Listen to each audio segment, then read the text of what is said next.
So after I displayed only the title for all the books, I'm now using, oh, 1 second, what happened here?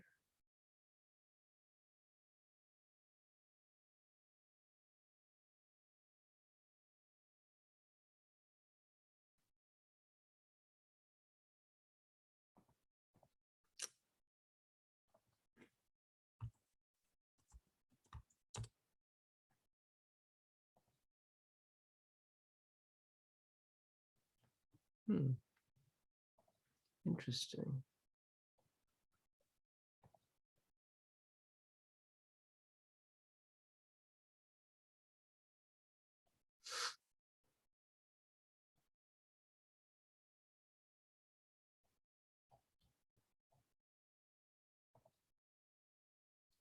Okay.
I think it was introduced in version 11.5.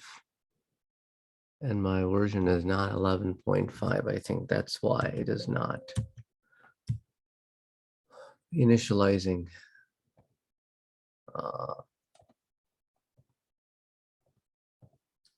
Because what it is supposed to do is it is supposed to initialize the first letter of all the words through an init cap function.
Anyway, let's move on to a different function.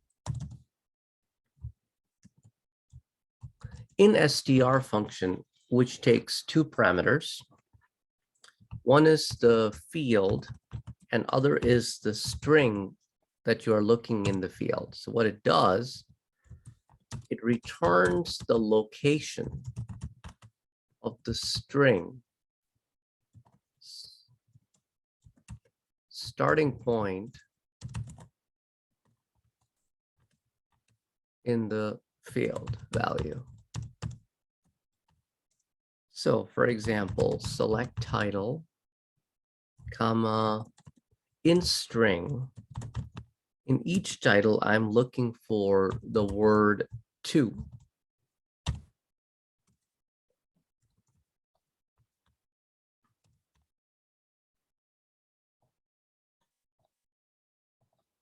So it will return 0.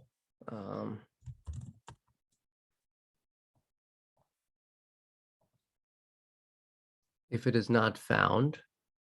Otherwise, it'll tell you the location where the word to starts to occur.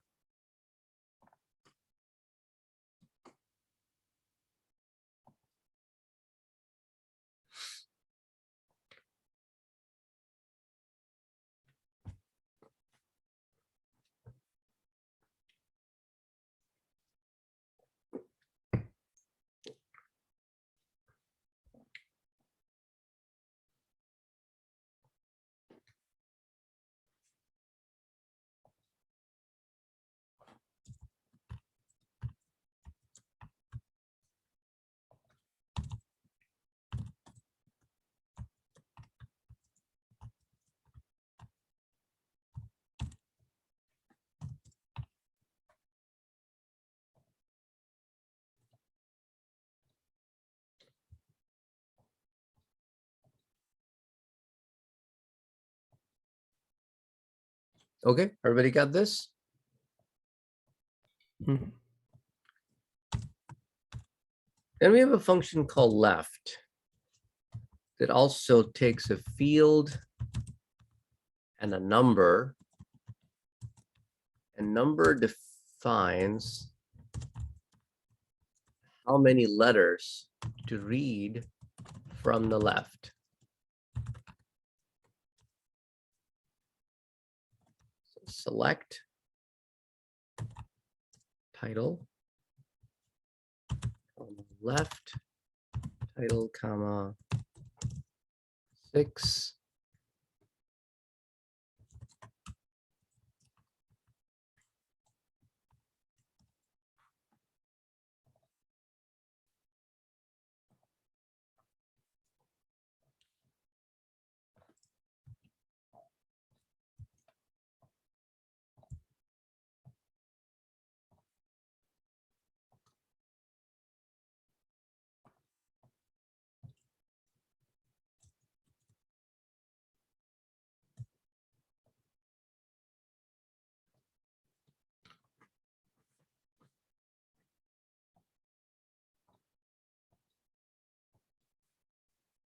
You guys want a challenge? Sure. Okay.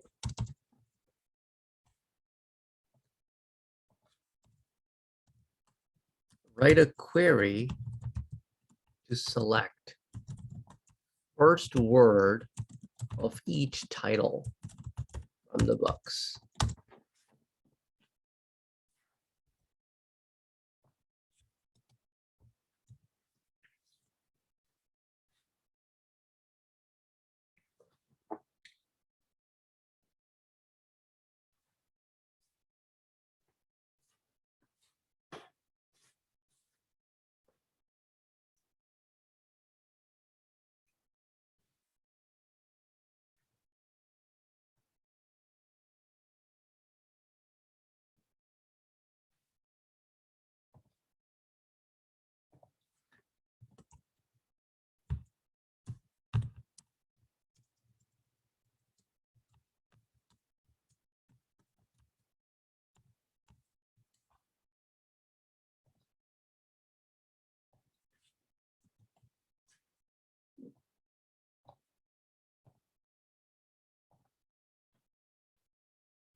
Okay, so 3 of you are done. Okay.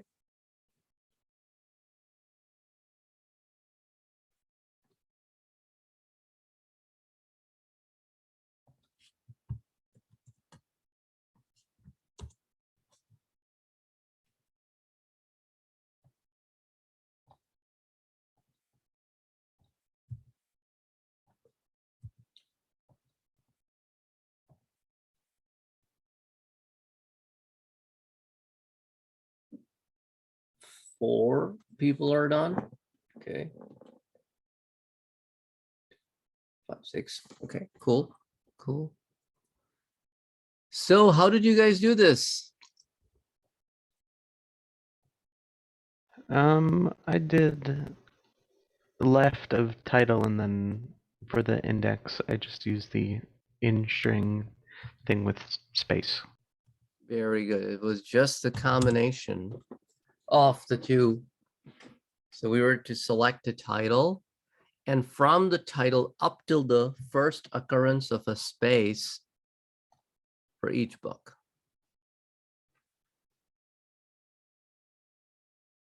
Okay. Want a little bit of a harder challenge?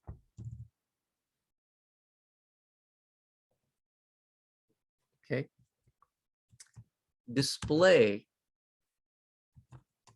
first letter of last name for each customer from customers YS table and display the total number of customers with that last name first letter. So basically you're giving me the count of how many last names are with the letter L, how many last names are with the letter M, and so on and so forth.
So I see that 4 of you got it.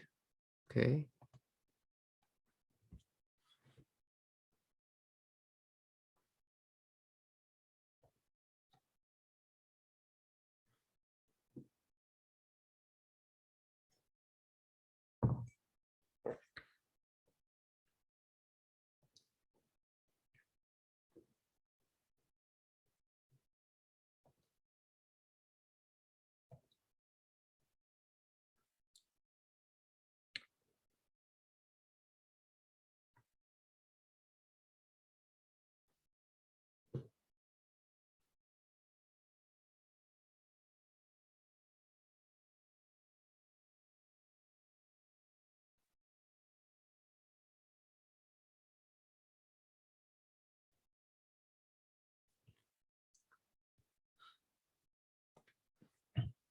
Okay, 3 people are still working on it.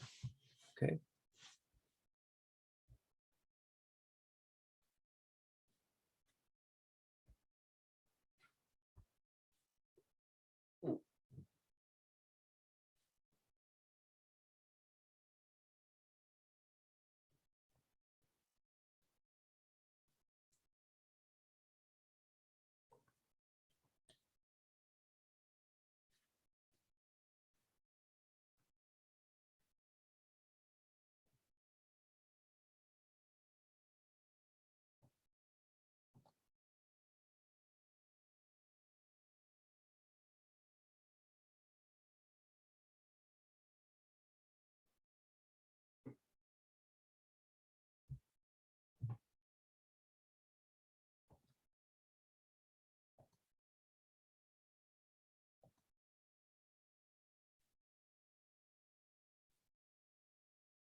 Okay, so those of you who got it, what is it that you wrote?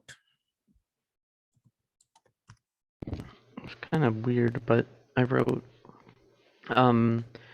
so the first column was just the last name, just to get the first character, and I put that as the last initial. And I did a count of everything, considering that was the only thing in my column. But then I grouped it by the left of the first name, grouped it by the first character. I don't think I explained that well, but I basically just grouped by the first character of the last name. Yep. Yep. This is what you did, right? Okay. Yep.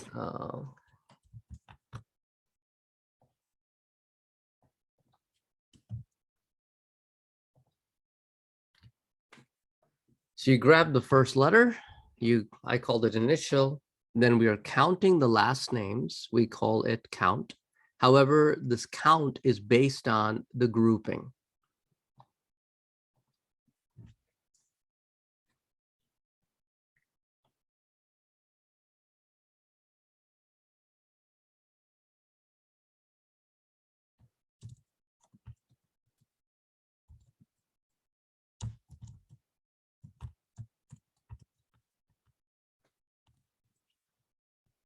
This will give you everything in all lowercase, the lower function.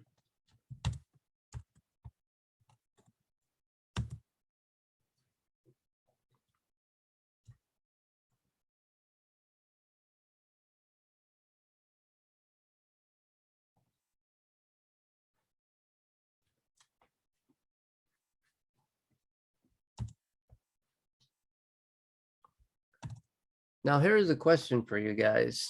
Let's say you are looking for a book, Revenge of Mickey. Okay. However, Revenge of Mickey is like this in your database. But the data at hand is like this. So this is how it is in DB, and this is how it is in data entry. Now, using this form, locate and display the data in that form. So display pub ID and title of the book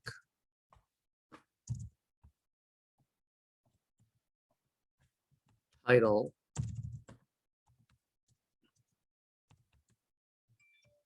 in lowercase. You will display in uppercase. You will display in the whatever the case it is in. But this is what the case of the, and you will not convert the data entry.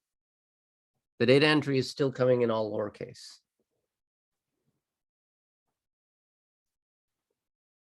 You got to match the data entry with a value and display the output in whatever is the case it is in the database.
Okay.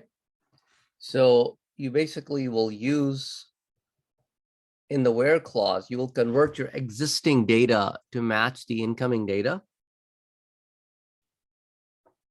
And your output will still display everything in the original form.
Okay, everybody got this working? Okay. Next, let me introduce to you another function called locate. It takes a string that you are searching and the field to return location. And you'll be like, well, isn't it very similar to NSTR? We'll see the differences in a while. Okay. So select locate, or I should say select title, comma locate the word to in title.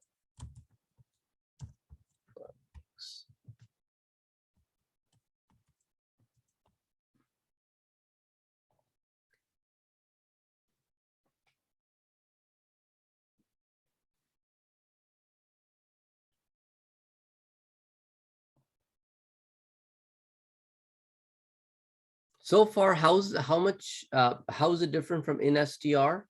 What is the parameter sequence for instr?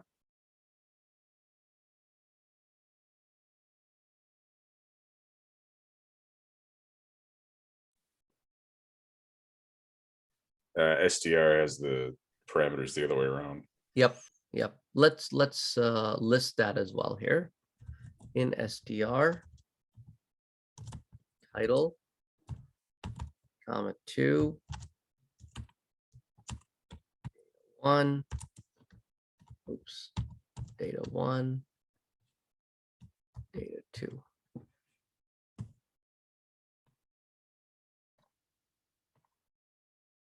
So you can see that they both return exactly the same output for now.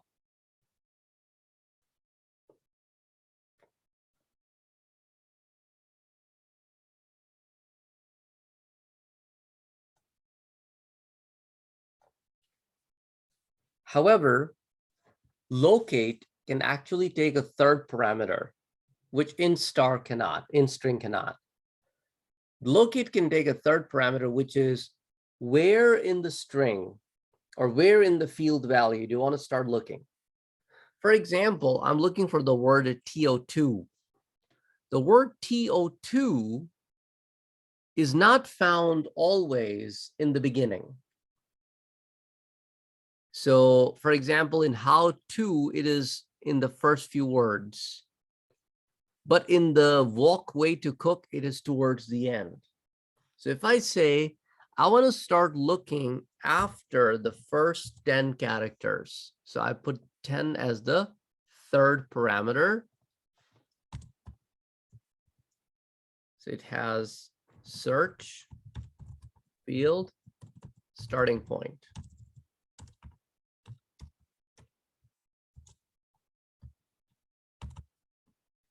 Now you will see the difference between instr and locate. For the building a car, no difference. For the walkway to cook, no difference. However, you will see the difference between how to get faster pizza and how to manage the manager.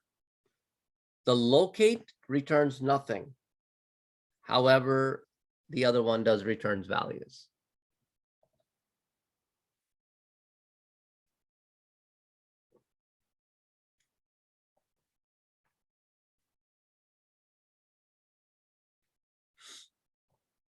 Next, we will learn about another function called replace, which can replace in a field a value.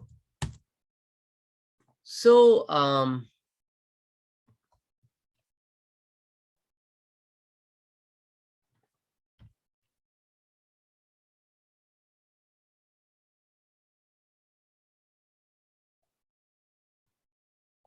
should say like this. Old value and new value, right? Or one second.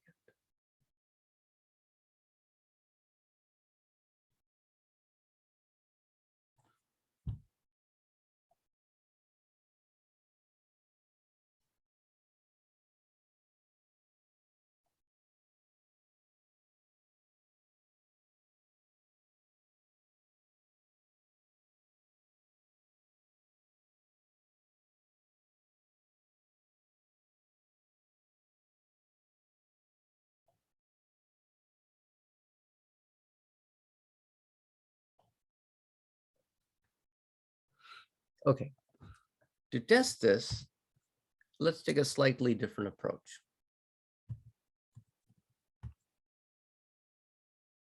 Let's create a table here.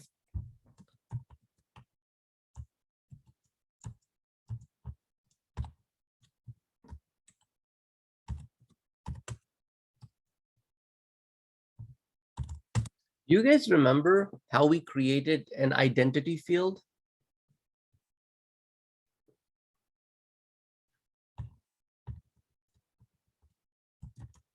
Oh, yeah. What should I write after that? If I want page ID to be an identity field. For the identity field, I have to look to make sure.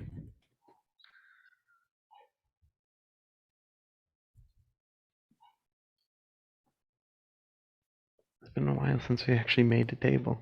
Mm-hmm. That's what I thought will be a good place to review it.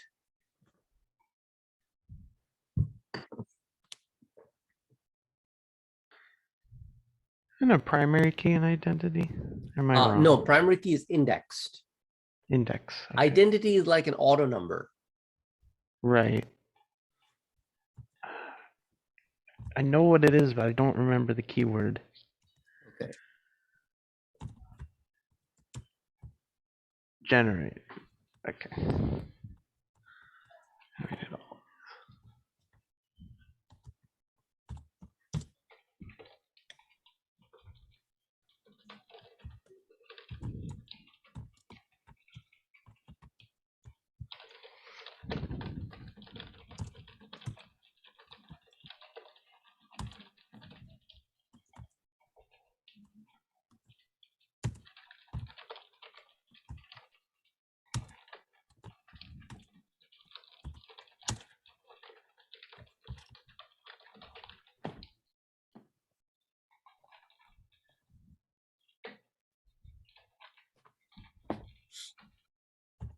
So go ahead and create the table pages.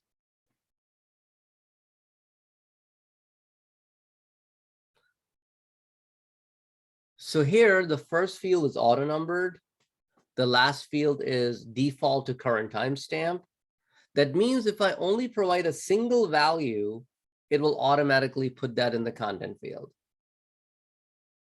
So insert into pages, I can just mention content, values, Gateway Tech College, URL http www.gtc.edu.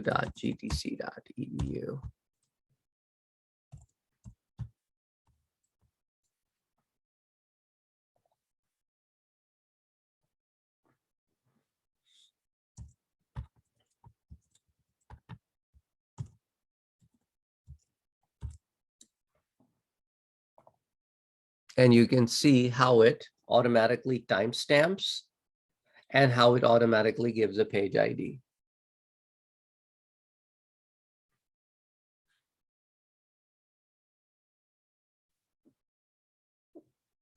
Oh, William, I don't see William. I think it was dropped or something. The identity field, you can begin at a specific number. Identity field, Can you begin at 1,000? you can change it to start at a certain point too. Yeah. Okay.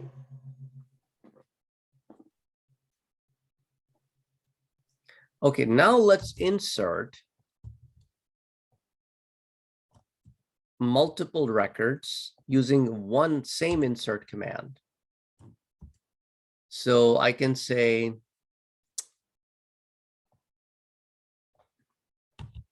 Google URL http www.google.com, comma,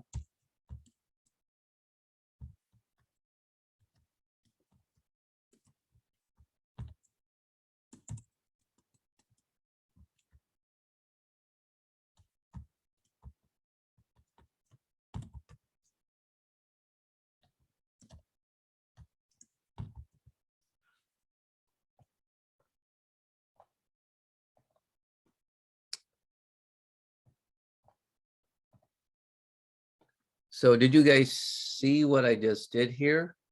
Oops, I misspelled Google. It's okay. So I put a comma between multiple records. So it will insert 2 records.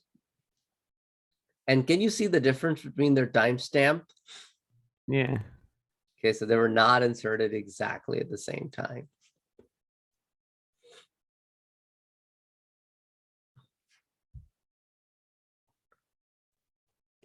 Is it a good practice to make the identity field the primary key? No, Okay, well, no, no. no. Okay, Yeah, we're just doing it for the sake of doing things faster. okay, Okay, so that we have to enter least amount of data and we can get to, because we're doing this whole thing to practice and Mhm. a replace function. No, but so if a table has a primary key, why then do you want to add a identity field? Well, in some cases, you know, you want to keep track of the people by count.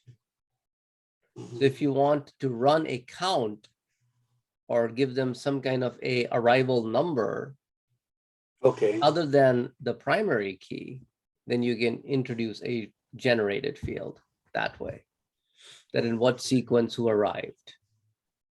but it wouldn't make sense to make the identity field a primary key.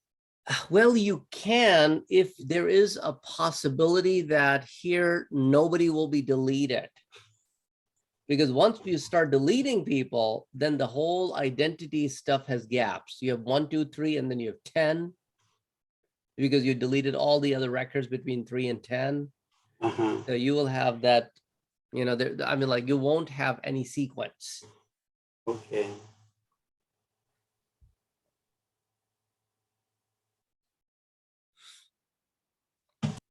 So now we would like to update the pages table and set the content field to replace in the content field HTTP with HTTPS, where content like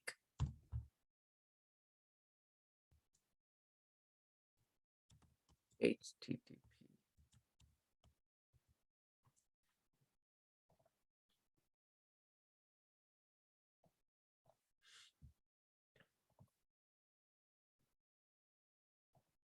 And then you can see that all occurrences of HTTP are replaced with HTTPS.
We also have a substring function here in DB2 where you take a field, the starting value, and the number of characters you want to fetch.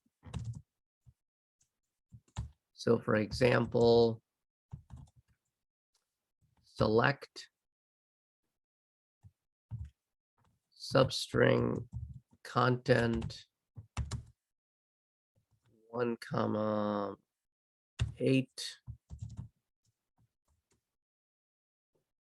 from pages.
Okay, now let's see if you can do this one. Using substring function.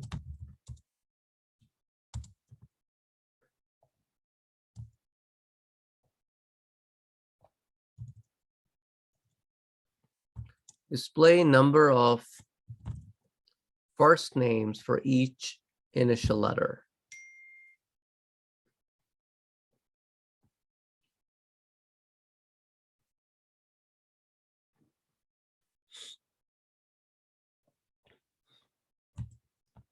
In the order of first letter.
So I see that 4 of you are done. Okay. 5 of you are done. Okay.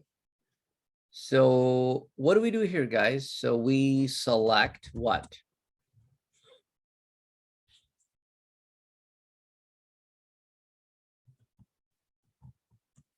Substring?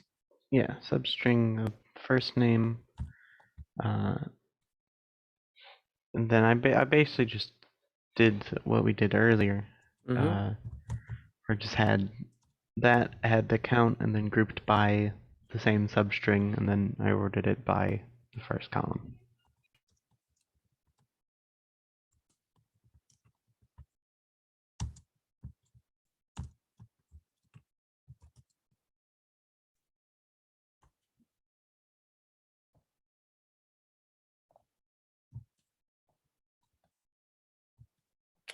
hate it when it stops pasting.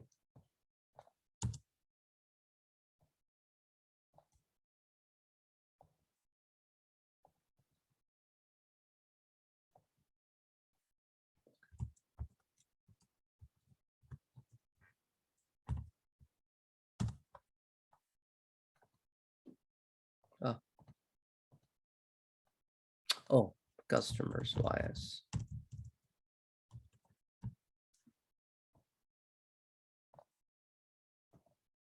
Here we go.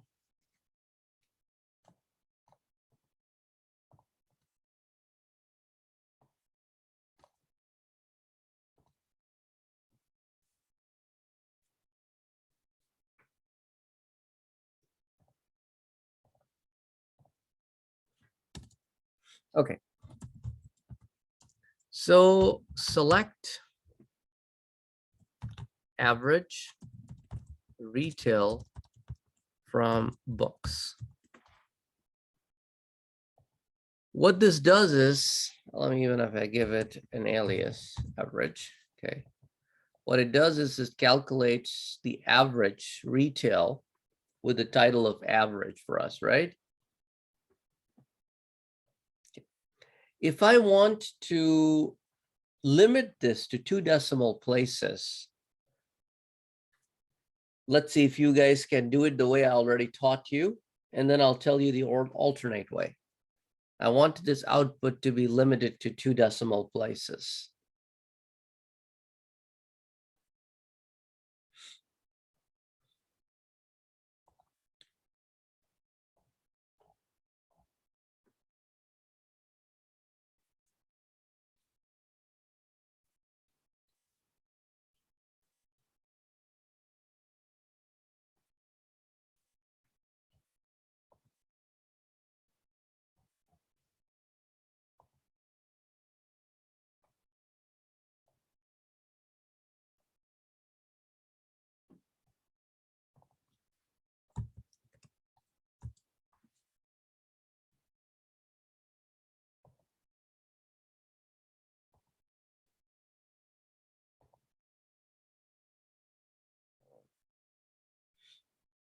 Give me a green check when you guys are done with the approach that I've already taught you.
Okay, so let's look at an alternate approach, which is slightly easier.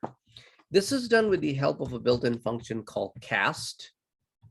So you can take this amount and cast it as this, where you are casting it as a decimal type, total of 4 digits, out of which 2 are decimals.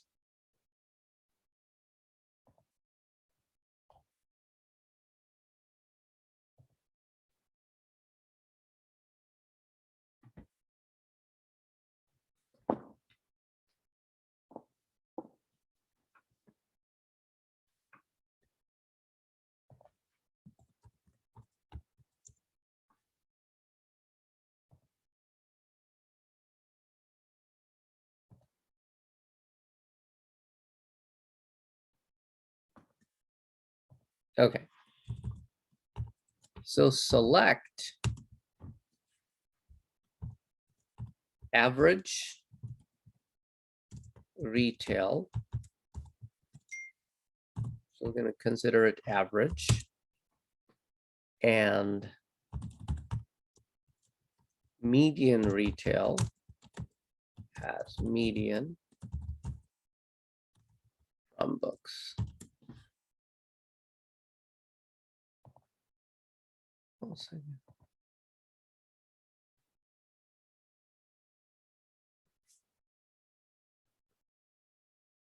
I wonder, this is one of those functions as well that is not yet supported in our version.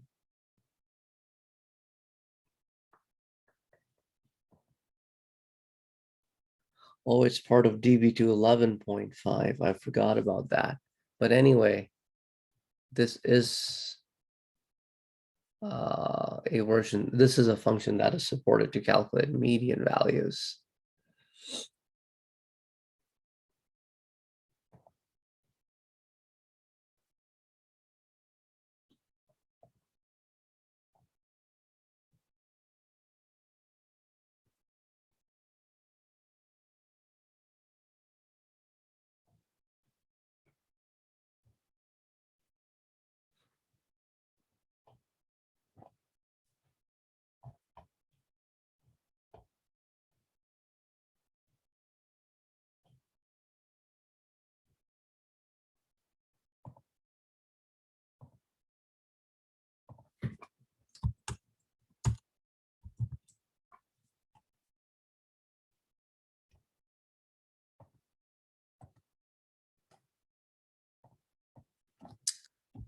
I am sharing with you guys in chat a link to the IBM help site, which gives you the list of the built-in functions.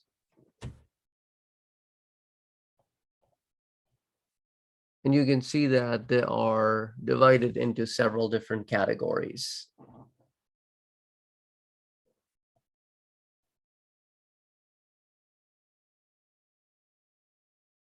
That's quite a few.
So this is one of the scalar functions, integer, which allows me to convert a value.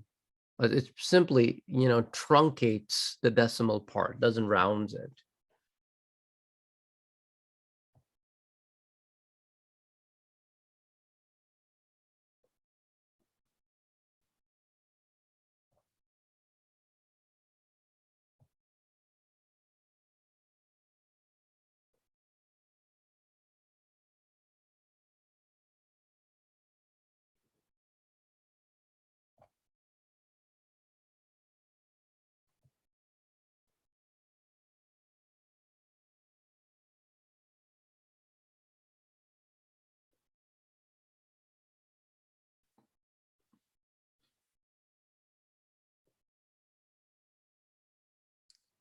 I don't know if you guys started to look under the scalar functions, which is just the opposite of aggregate functions. Towards the bottom, you will find an entire list of XML functions.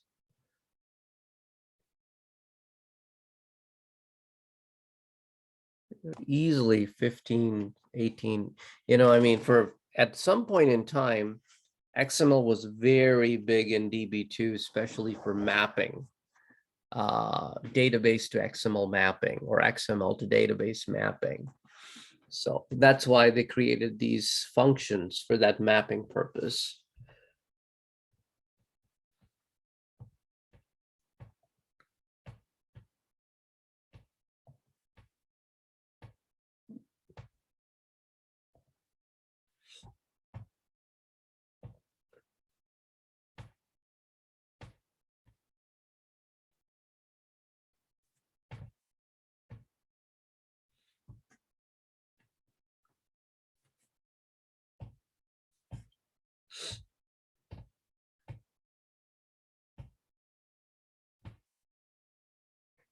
And very similarly, there is another category called table functions. And even in the table functions category, you will find that there is a special one called XML table. Very similarly, there is one called JSON table, because JSON, which is a JavaScript object notation, has replaced XML in several places, especially in the web world.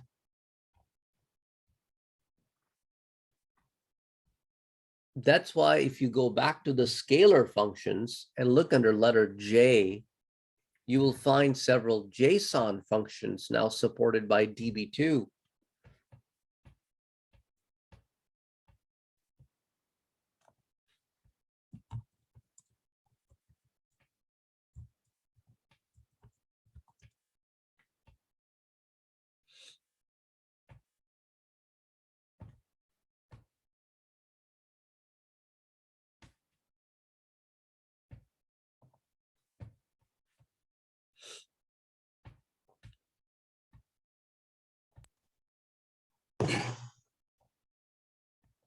Also, you will find among the scalar functions, one of them reads just like JSON, a BSON.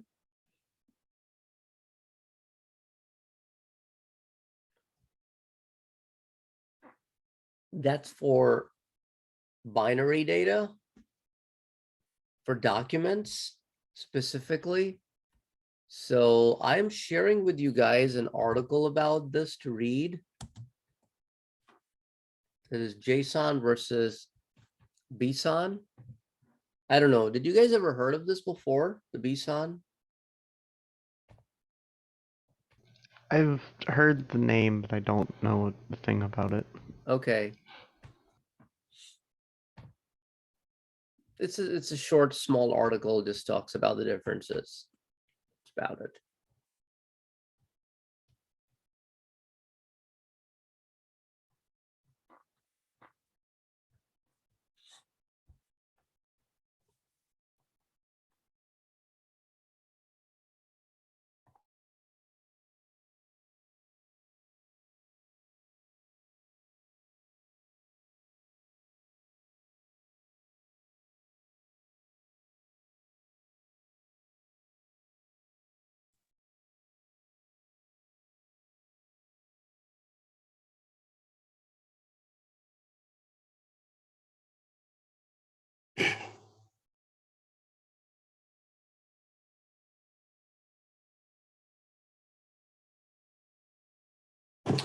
Can you elaborate or say something more about the difference between XML and JSON?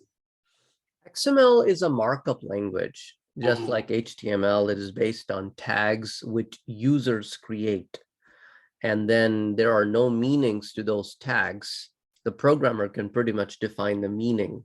The whole idea of an XML is to have a structured document rather than a plain text, which then can be read by databases or any of the high-level languages without a problem because they all have built-in or third-party parsers to read that information.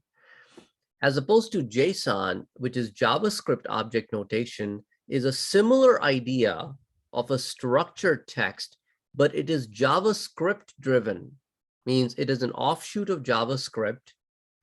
Rather than existing as a markup language, it is now a scripting language answer to the structured document. So you can actually structure this right within JavaScript and read your data accordingly. And it also, just like XML, has a server-side support, has other language supports. Like in my Java class, we actually learn how Java can talk to JSON and or create JSON documents, exactly like the way we learn how Java can develop XML documents. So this is especially used, JSON is more used on the web platforms, where XML is still something that can be used outside of the web platform. The whole idea is to have a structured document that could be sent on the other end, where it could be read and could be rendered. More or less used in places where there is no standard mechanism of communication between two ends, where since both ends understand XML or JSON, you will translate your information into one of the two formats, transport it over, and that's where you read it and convert it to whatever format you want. Do you cover this material in the first Java class or the more advanced The class? JSON to Java is done in Java 1, Mhm. and XML to Java is done in Java 2. The reason we do JSON and Java in Java 1, because also in the second semester, we have an internet programming class in which they learn about HTML, CSS, JavaScript, and JSON. So the week they cover JSON and internet programming, it's the same week we try to see how JSON and Java talk, just so that they can see the implementation of that outside of the web world in the application development world. So that's why I cover it towards the end of Java class, because towards the end of internet programming class, they cover JSON. Thank you. Mhm.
give me a green check when you guys are done reading this.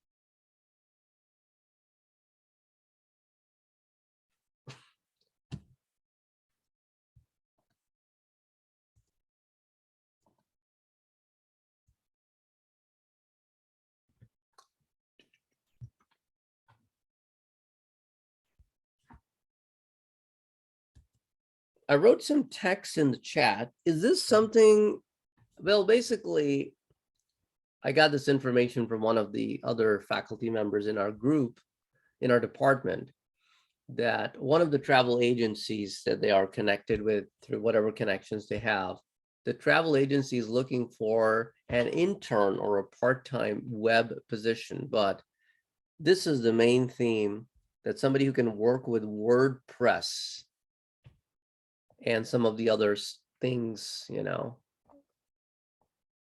I will post some more information that they have forwarded my way.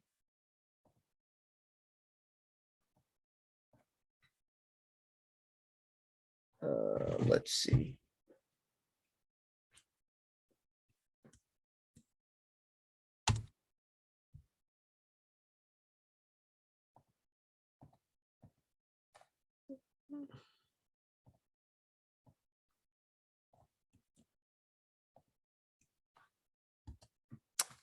So this is what I received, basically.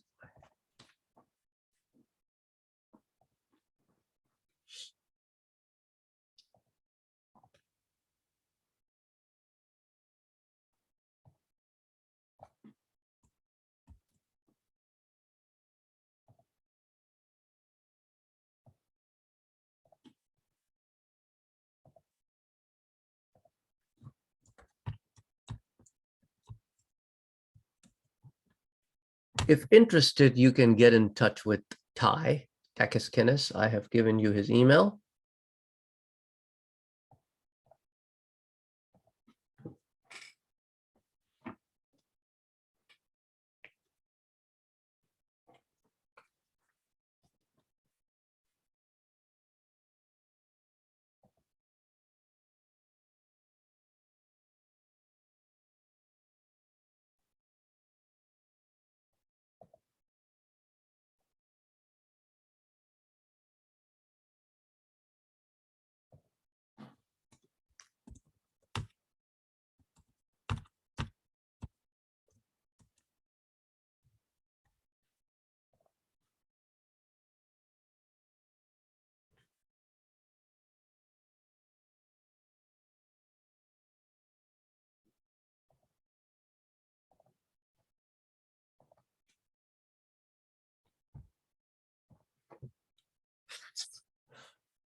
Okay.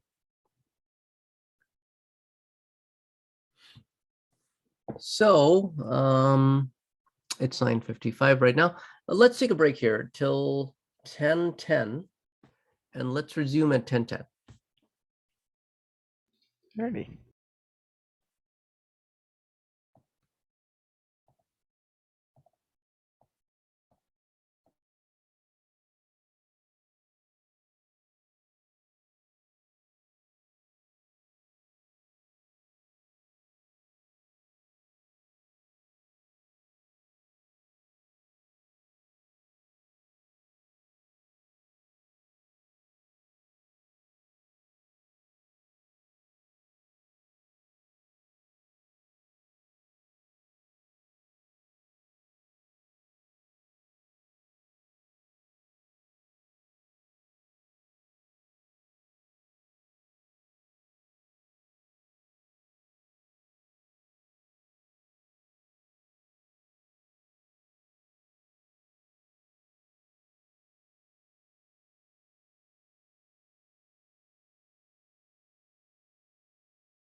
I would like you to display all the data from the books table and all the data from the publisher table as two separate queries and study the data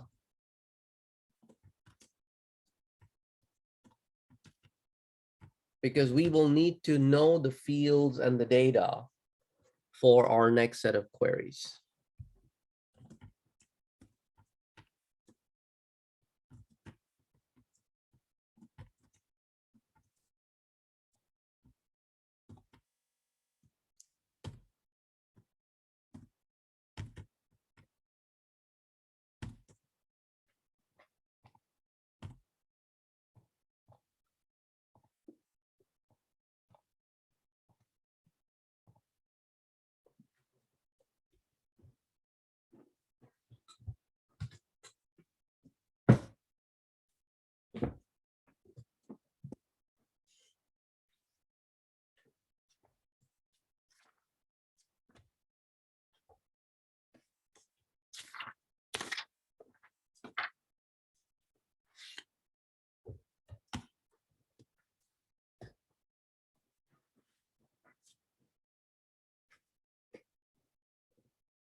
So joins are basically the beginning of, the joins is actually right at the beginning of chapter 8, whose title is multiple table queries. In the book, that would be page number 215. Page 215, that's the starting point for chapter 8. So joins are created so that the results from two or more tables can be combined. So the join keyword is used in an SQL statement to query data from two tables. When a join is performed, one column is specified from each table that is to be joined. The column data and should be somewhat compatible. Do you think that column names should also match in joins? They don't have to, but it makes more sense. Yeah, you don't have to, but it makes more sense if they are same names. It is also possible to have more than two tables also joined. If you turn to page 216 and look at figure 8-1, you will see all the joins available to you in DB2. In DB2, we have inner join, we have left outer join, we have right outer join, we have full outer join, we have left exception join, right exception join, cross join, which is also called Cartesian product, and a self join.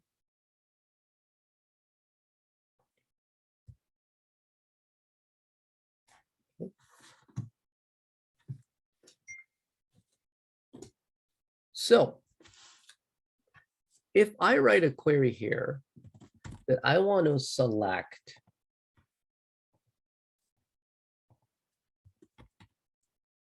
title,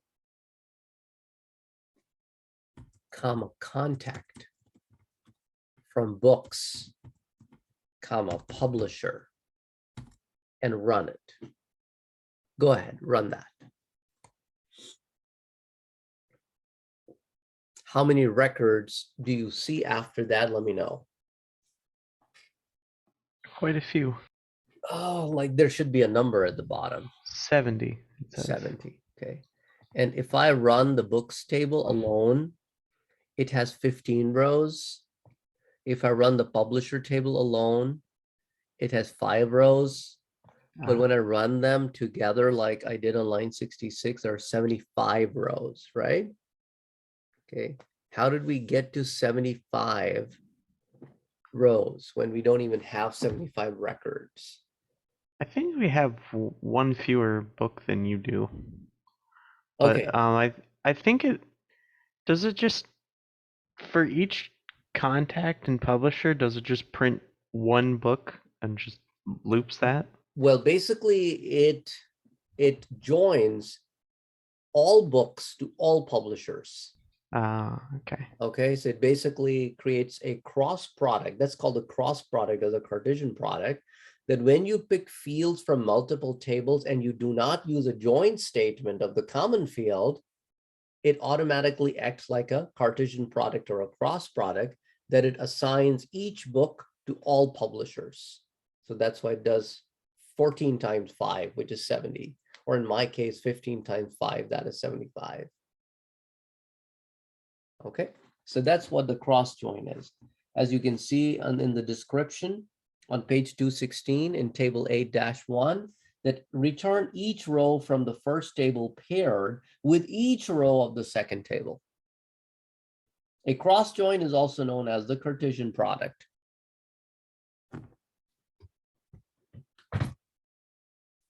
Okay, so the bottom line is that you need to have a common field to join. Which is the common field between books and publisher tables?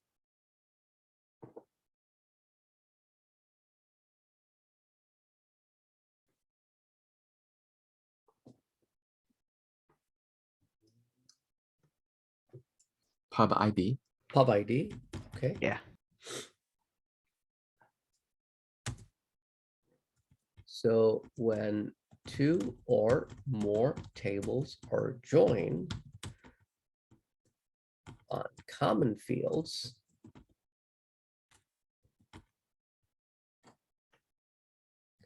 and only matching records, means if there is a publisher in the publisher table who has not yet published the book, that publisher will not be selected if I'm using an inner join. Okay, so inner join works with 2 or more tables on common fields and only matching records. So it is called an inner join. How do you make one? Well, you select, let's say, title, comma, pub ID. So I shouldn't say pub ID, contact, okay, from books, comma, publisher, where books dot pub ID matches publisher dot pub ID. So here you only get the 14 records back.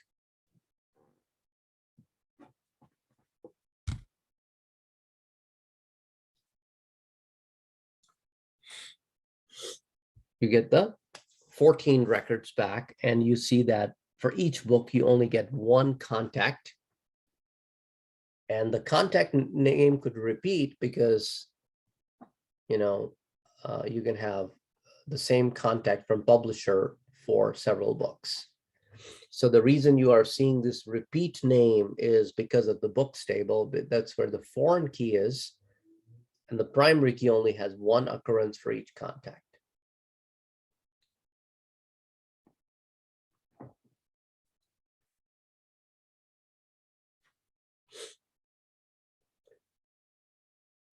Now, to be on the safe side, each field is alias by the table name, just so that it will not make any difference to the output. It's just a readability approach, good approach.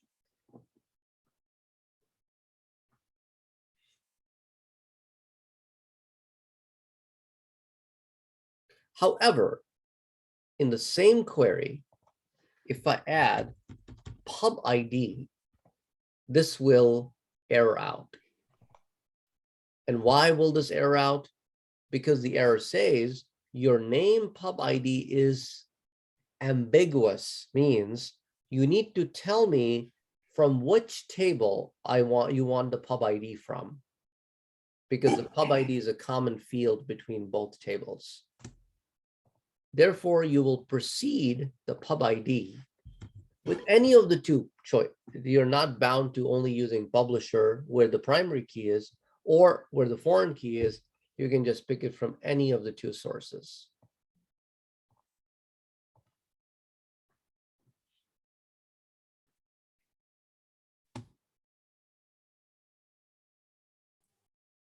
So this is an inner join, even though you are not using the inner join clause.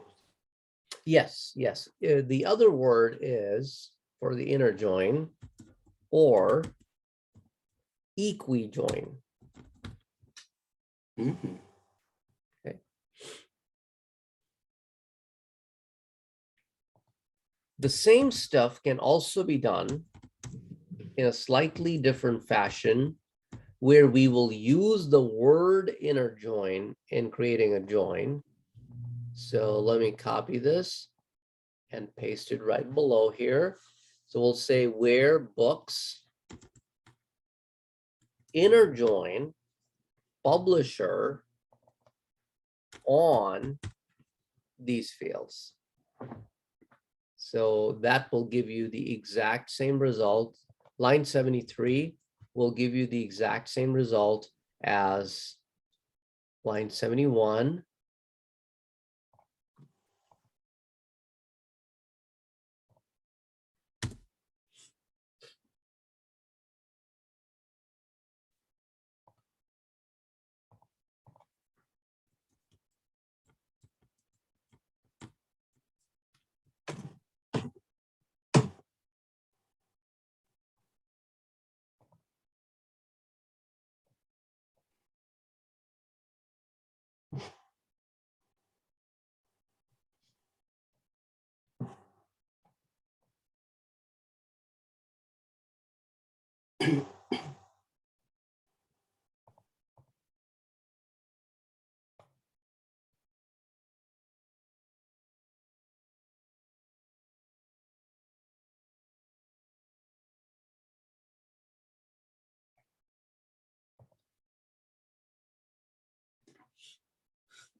Now, this is a very nice picture to show you that basically they will give you the same results, but behind the scene, an equi-join is based on equality check, and inner join is based on match.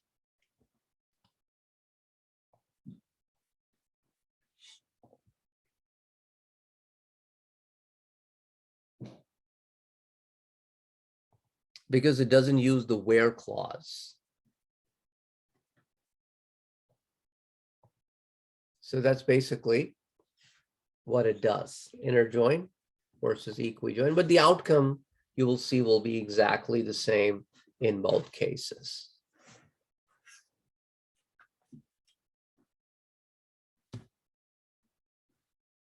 Okay, now it is also possible for you to alias these. So I will alias the first one, then I'll alias the second one. So when you're aliasing, you use the from clause, the from B, for example, publisher P. So once I alias my tables, then I will use the alias everywhere. Just like you can alias a field, you can alias a table.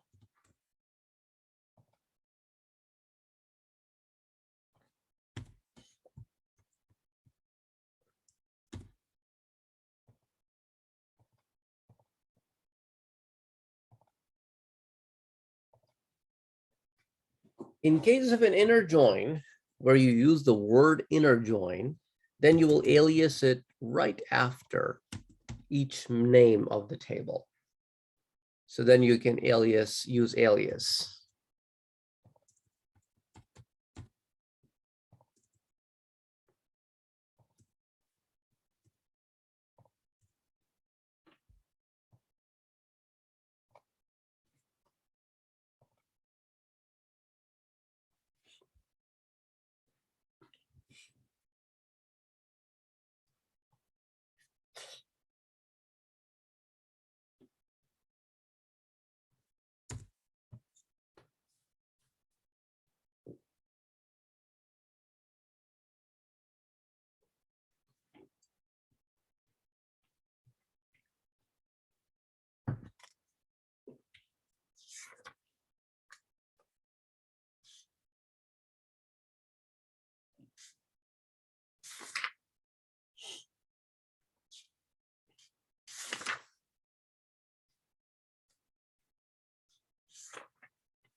Okay, now if I take line number 77, I copy line 77, and I'll paste it on line number 79.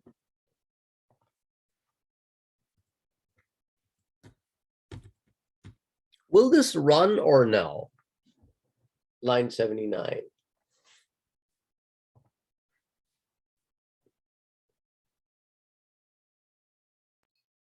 It should, maybe? Though, if it's aliased, maybe not. Exactly. Yeah. Once you start aliasing, you cannot use the complete table name. So that's why this will be an error.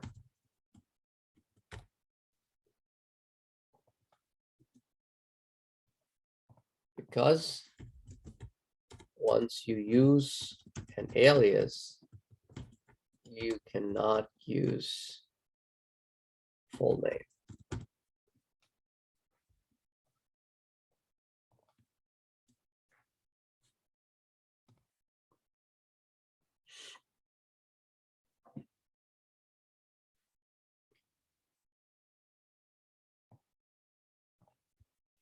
Let's look at another example.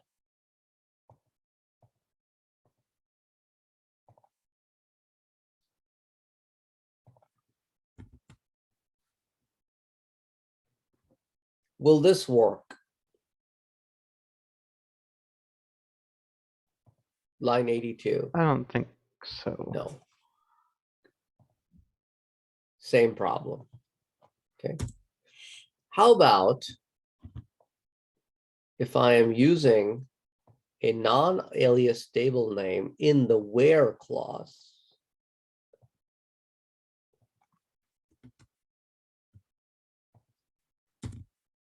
Will this work? Same reason. Shouldn't, yeah. Okay. So it doesn't matter if it's in the select fields, it's in the inner join on clause, or is it in the where clause? Once you use an alias, you can't use the complete name, the full name.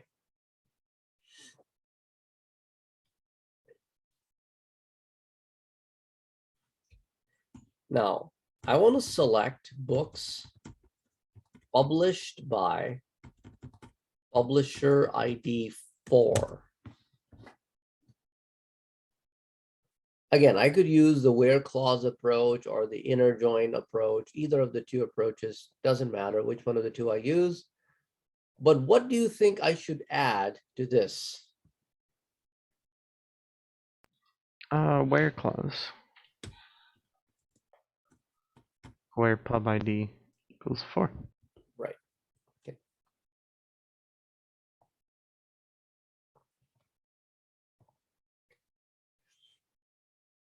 If I am doing the same solution with the where clause approach, then I would have to write things slightly differently because my where clause already has a condition.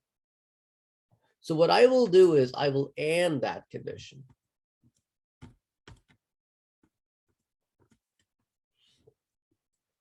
So that will be the only difference, using the and as opposed to not using.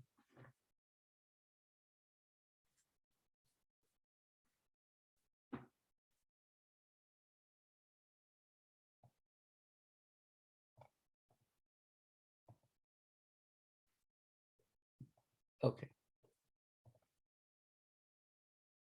Can you do this one?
Okay, everybody got this?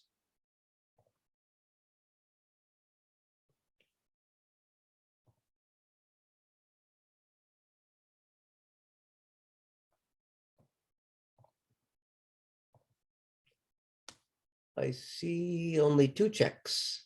So if more people are done, can you please give me a green check?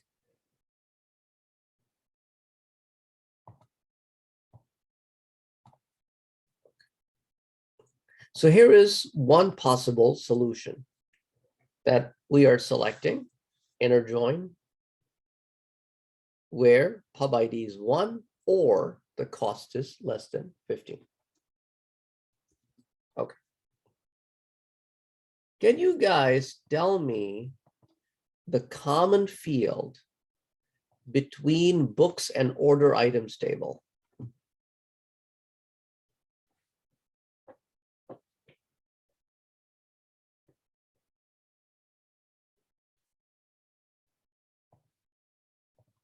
The ISBN.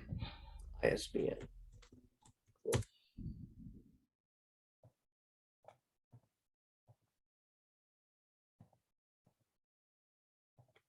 So now write a query that will select the following fields from the 2 tables.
Mhm.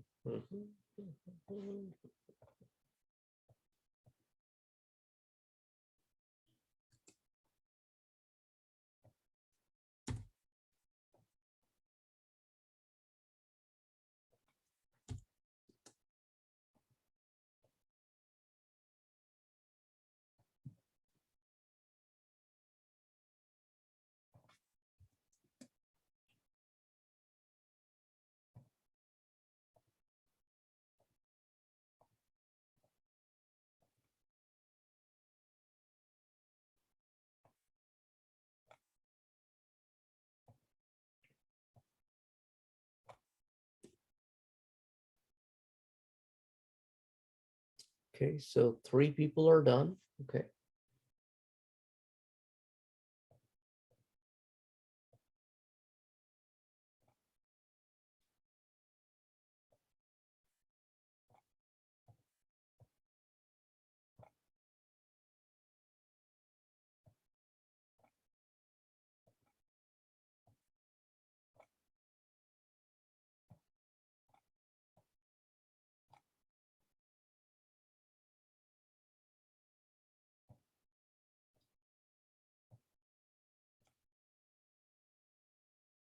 Okay, so 5 people are done. I don't know if Thomas is there or not.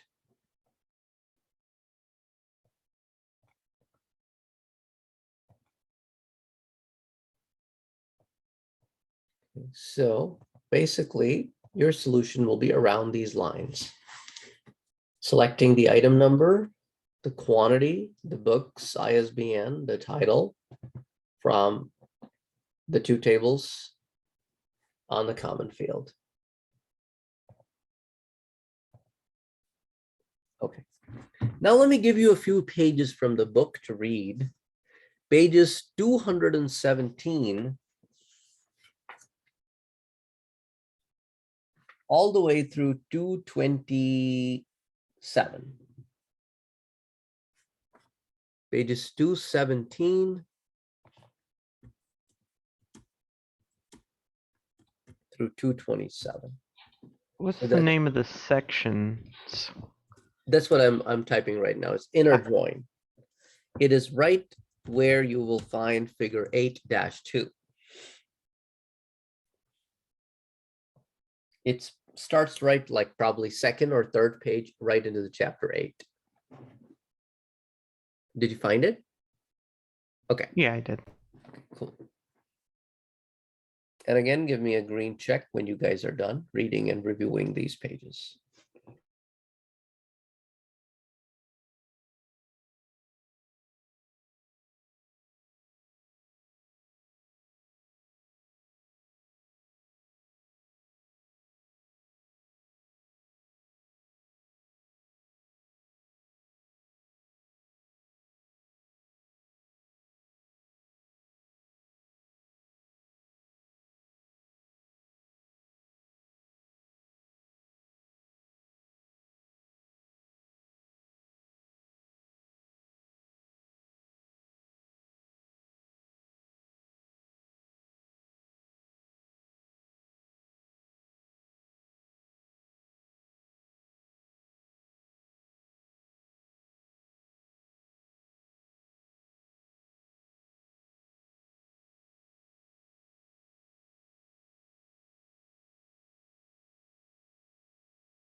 I've given those of you who are done some other pages about cross join to read.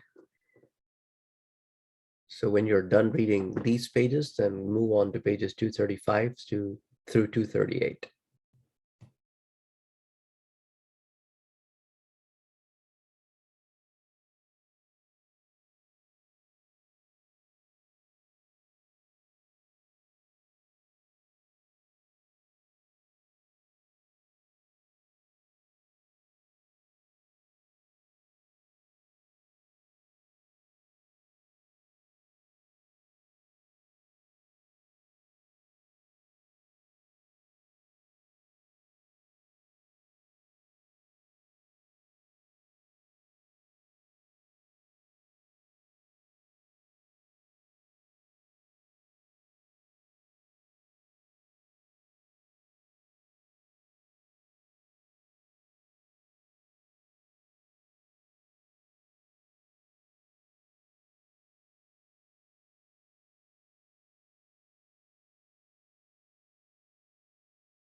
So whenever you are done, give me a green check.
Christina and Jose, whenever you're done, let me know. Okay, Jose is done. Christina is also done. Okay. Cool. So before you guys started reading this stuff, we looked into the inner joins, the equi-join, the cross-join, which is also called Cartesian join. Now we want to look at what we call a non-equi-join. Non-equi-join is not an outer join. Non-equi-join pretty much works with the values that do not match with any records. It's just the opposite of equi-join. So if you're looking at your entity relationship diagram on Blackboard, I gave you an entity relationship diagram on Blackboard for this entire database model.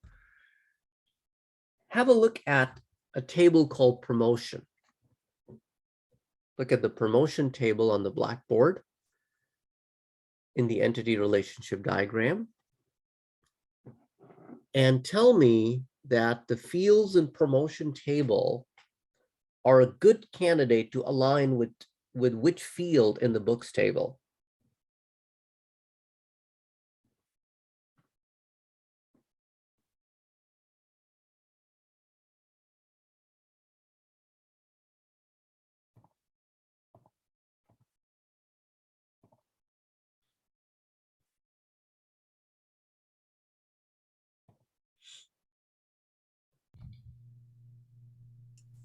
Is It it doesn't have. retail? Oh, say it again. Retail? Retail. Okay. Retail is a good candidate. However, there is no direct match. So Yeah, if there's no arrow to point what goes where. right, exactly. So the whole reason that promotion table is there, if you see that it has min and max. So let's say if I do a select all from promotion, you will see that it has a min and a max. And between the min and a max, if a retail falls, that particular book buyer will receive the following gift as a promotion.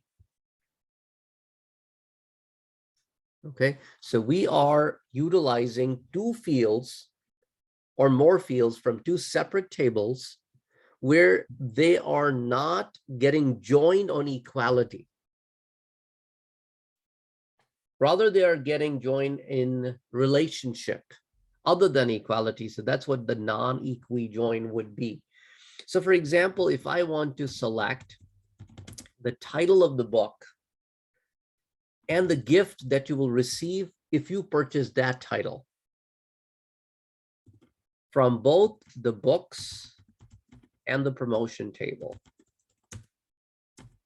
where the retail is between min retail and max retail.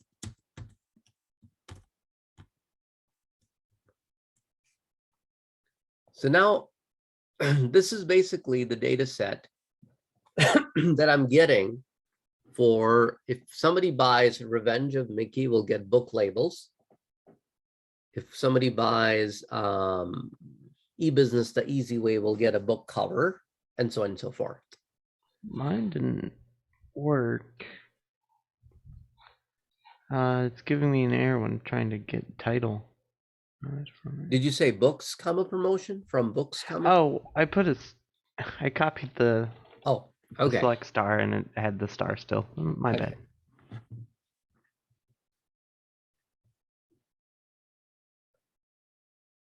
Yeah, okay, there we go. Okay. So the promotion of this sort or this nature can run on many kind of real world applications where you're grabbing data from one source and you're checking to see if that data matches with another source, however, not an equality. So multiple tables are involved. That's why we are covering this under joins, because multiple tables are involved, but you're not really joining on Cartesian product. You're not really joining on equality.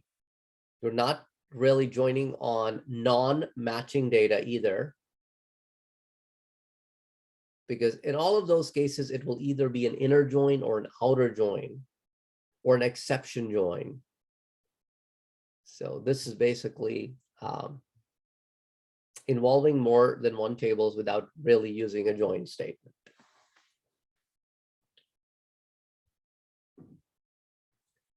Okay, with that, we will now move to the outer join. The main difference between an outer join and an inner join is that outer join has three different kinds of joins. As you saw on the second page in chapter number 8, which was page 216, that outer join falls under three different categories. In table 8-1, if it's a left outer join, then returns all rows from the first table, even if no matching records exist in the second one. For example, if I am joining publisher and books, so my publisher is the first table before join, and the books is the second table after the word inner join, then it will look at the publisher table, and any publisher that has not even published a single book, has no matching records in the books table, will also be selected, along with selecting all the publishers that do have books in the books table. So it selects everything, but only considering the left table, not the right one. Okay, right outer join works just the opposite. It selects the matching and non-matching from the right. And the full outer join return all rows from both tables, even if the rows do not match in either side. So that's basically the difference between the three. These are called the outer joins. So let's say I want to select everything from orders YS to see what data set is available to me. And I also want to select everything from customers YS to see what data set is available to me. Go ahead and select all on both of these and look at the data set.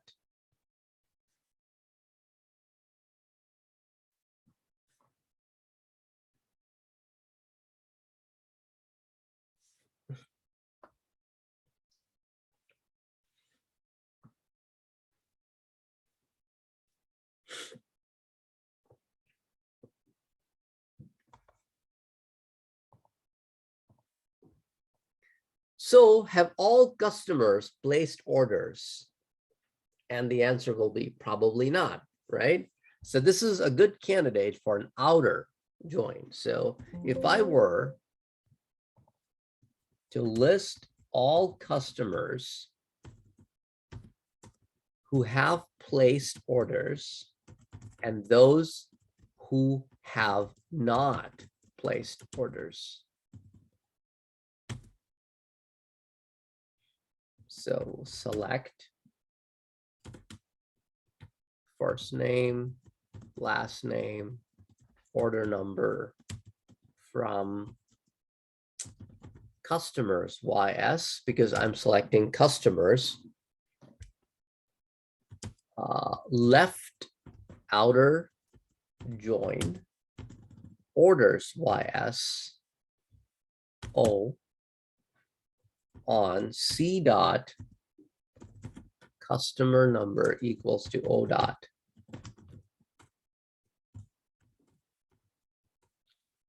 customer number. Okay, so this is where you can see Ryan Thompson never placed an order. Neither did Messiah Cruz. Neither did George Perez, and a few others. Along with them, we also selected those who did place orders.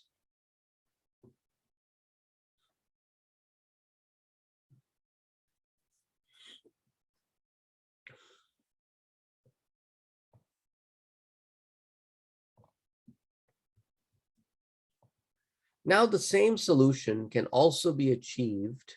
Let me copy this and paste this. If I'm using a right outer join, but I'll change the positions of the tables.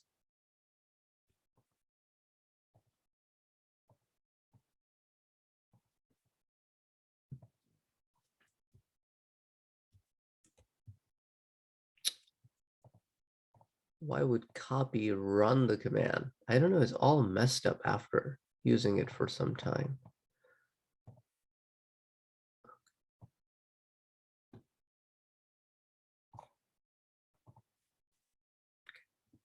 Get the exact same output with a right outer join as left outer join. I just changed the positions of the tables.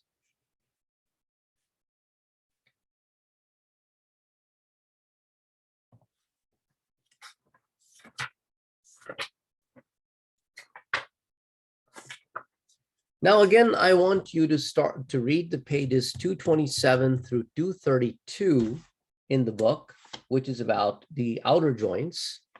That will be figure 813, around figure 813.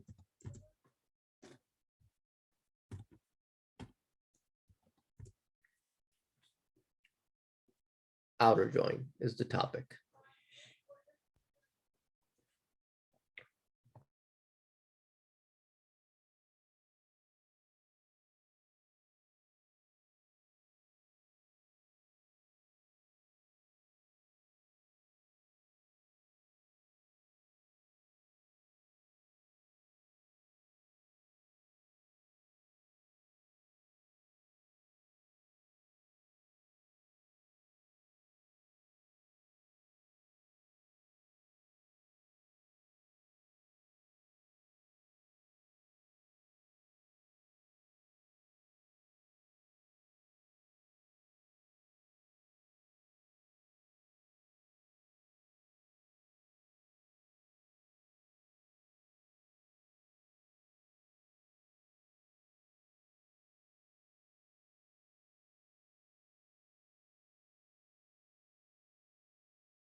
So whenever you're done reading, give me a green check.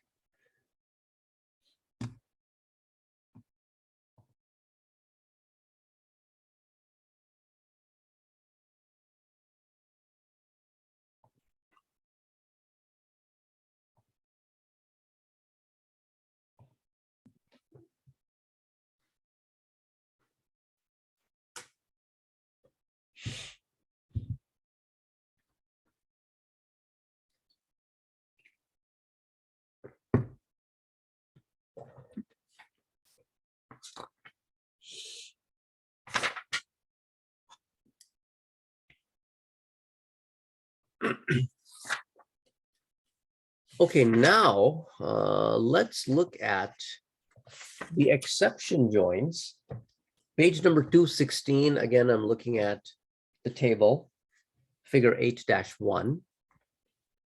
Exception joins are also of the two types.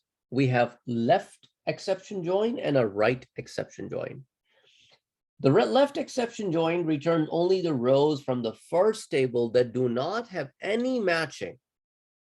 So it only returns a non-matching one, exactly opposite of equi-join. And the right exception join will return non-matching one from the right-hand side. So if you want all, you use outer join. If you want only the matching one, you use inner join. If you want only the non-matching one, then you use exception join. So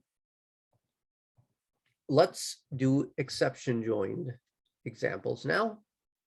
So we'll use exception join. So we have two of them, left and right. So I want to select the first name, the last name, the order number from customers YSC left exception join orders YSO on C dot customer number equals to O dot customer number.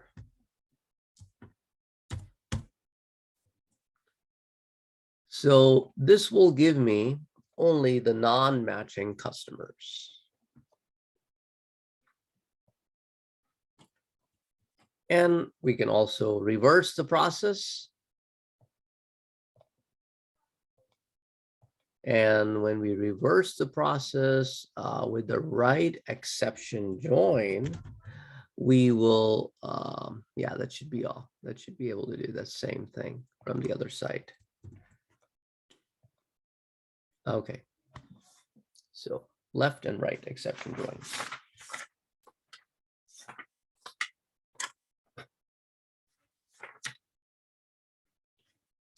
So in your book, pages 232 through 235, starting with figure 818. So have a look at that. It talks about exception joins. It's figure 818. What is it? 818.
Okay, everybody is done reading this. Okay. Now, let me give you guys a task. Let's see if you can achieve this one. Give me 1 minute.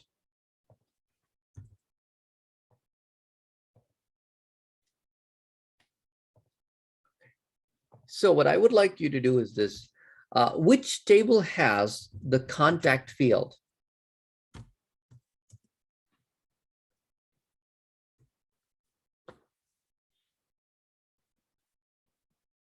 It was publisher, wasn't it?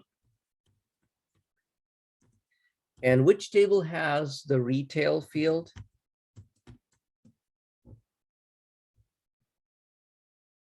Books. Books, okay. So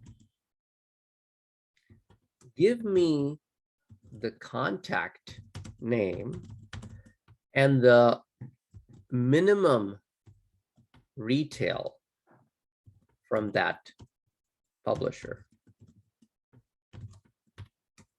for all contacts.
Okay, so only a couple of you are done with this one. Okay, the rest are still working on it.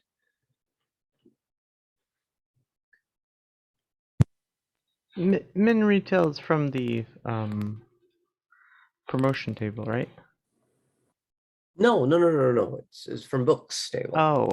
Yeah. Oh, okay. Yeah. That makes a lot more sense now.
So in this query, we are selecting from publisher the contact.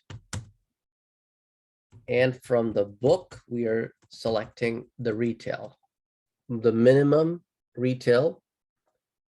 And let me alias this as min retail, for example. Okay. So what are the tables involved? Books, inner join, publisher. Okay.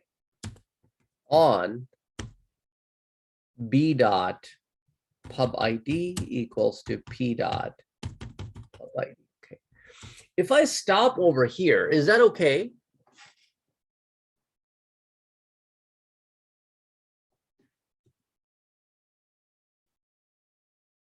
Or do I need anything else? I don't think you do, but it doesn't work, so obviously you do. It will not work because you cannot use a single field with an aggregate function. Oh, right. So you have to group by. Exactly. That's what I was missing. So now it will give you the contact name and the minimum retail for the books for that contact. Okay.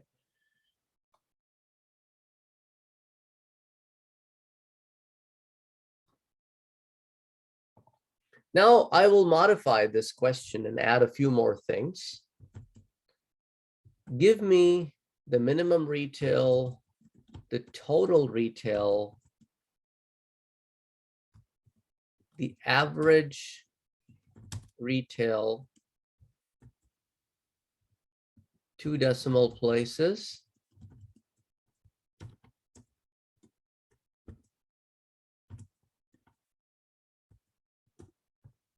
and number of books.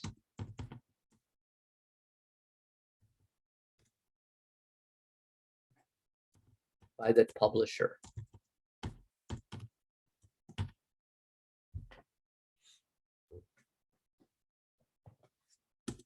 Okay, so again, let me clear your responses, your feedbacks, and when you guys are done with this one, let me know.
Okay, did everybody get this or no? I mean, like, two people still working on it? Okay.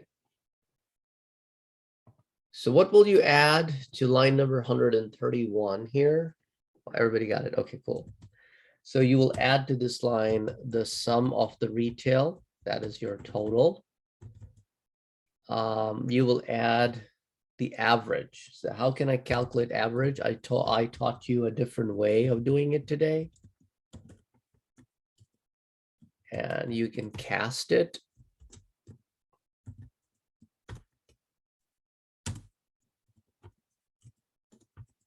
And then you can count the retail for total books.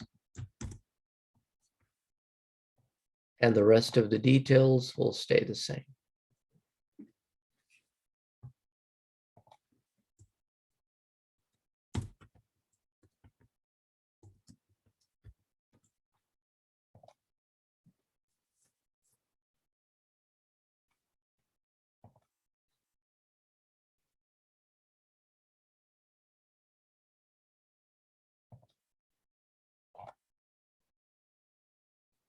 Everybody got this? So we'll clear the feedback. Okay, guys, have a look at this week's assignment, assignment number 4.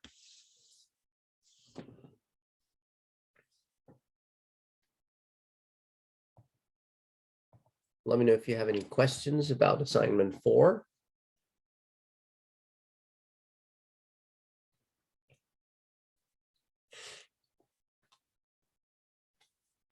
The first one would just be a cross join, right? Yeah. Okay. Just making sure. Mhm.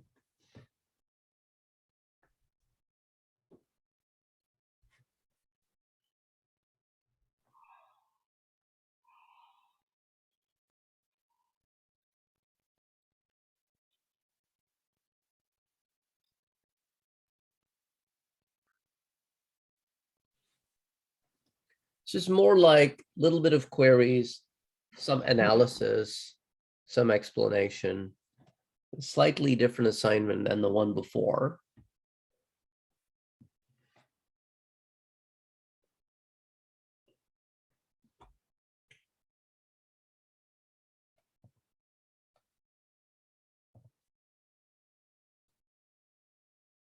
So if you have not completed the quiz, the quiz is something that you will work on. Besides that, you will work on the assignment. So those are the two activities